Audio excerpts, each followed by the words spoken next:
આખરે રાજ્યની સ્થાનિક સ્વરાજની ચૂંટણીમાં હવે છોટુભાઈ વસાવા દ્વારા સંચાલિત ભારતીય ટ્રાઇબલ પાર્ટી અને અસદુદ્દીન ઓવૈસી દ્વારા સંચાલિત એઆઈએમઆઈએમ પાર્ટી સાથે મળીને ચૂંટણી લડશે। બંને પક્ષના ગઠબંધનની આજે સત્તાવાર જાહેરાત કરવામાં આવી હતી। રાજ્યમાં પાલિકા અને પંચાયતોની ચૂંટણીઓ આવી રહી છે, ત્યારે રાજકીય પક્ષોએ તૈયારી હાથ ધરી દીધી છે। આશ્ચર્યજનક કહી શકાય તેવા એક ગઠબંધનમાં રાજસ્થાનમાં ભાજપ કોંગ્રેસ સ્થાનિક સ્વરાજની ચૂંટણીમાં એક થઈ જતા બીટીપીએ લઘુમતી સમાજનું પ્રતિનિધિત્વ કરતા એઆઈએમઆઈએમ સાથે ગઠબંધન કરવાની જાહેરાત કરી છે। હાલ મૌખિક રીતે ચાલતી આ ચર્ચાને શનિવારના રોજ નક્કર સ્વરૂપ આપવામાં આવ્યું હતું। ગુજરાતની સ્થાનિક સ્વરાજ્યની ચૂંટણીમાં ભાજપ કે કોંગ્રેસ સાથે ગઠબંધન નહીં કરીને એસટી, એસસી, ઓબીસી, લઘુમતી જેવા સમાજનો સાથ લઈને સ્થાનિક સ્વરાજ્યની ચૂંટણીમાં એઆઈએમઆઈએમ સાથે ગઠબંધન કરવાની સત્તાવાર જાહેરાત આજરોજ કરાઈ હતી। આજરોજ ઝઘડિયાના ધારાસભ્ય છોટુ વસાવાના વાલિયા માલજીપુરા સ્થિત નિવાસ સ્થાને બંધ બારણે બેઠક યોજાઈ હતી, જેમાં બીટીપીના ધારાસભ્ય છોટુ વસાવા, મહેશ વસાવા, એઆઈએમઆઈએમના મહારાષ્ટ્રના સાંસદ ઇમ્તિયાઝ જમીલ, પૂર્વ ધારાસભ્ય વારિસ પઠાણ ઉપસ્થિત રહ્યા હતા અને ગઠબંધનની સત્તાવાર જાહેરાત કરવામાં આવી હતી। हमने लोगों ने कांग्रेस के साथ भी गठबंधन किया था, कभी बीजेपी के साथ भी बात किया था संविधान के बारे में, लेकिन कुछ नहीं किया।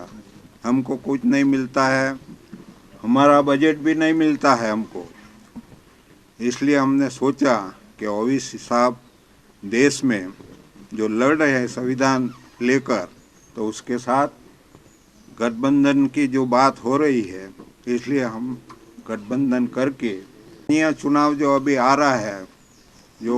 पंचायत का है, कॉरपोरेशन का है, इसमें हम मिल के चुनाव लड़ने वाले हैं और परिणाम लाएंगे।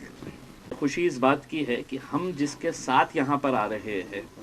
उनके बारे में जितना हमने पता किया,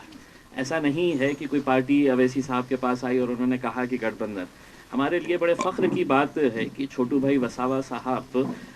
जिन्होंने अपनी पूरी ज़िंदगी एक मिशन के तहत लगाई है, उनके साथ हमें आज जोड़ने का मौका मिल रहा है। तो ये हमारे लिए बहुत खुशनसीबी की बात है कि गुजरात के अंदर हम कदम रख रहे हैं तो एक ऐसे शख्स के साथ, एक ऐसी पार्टी के साथ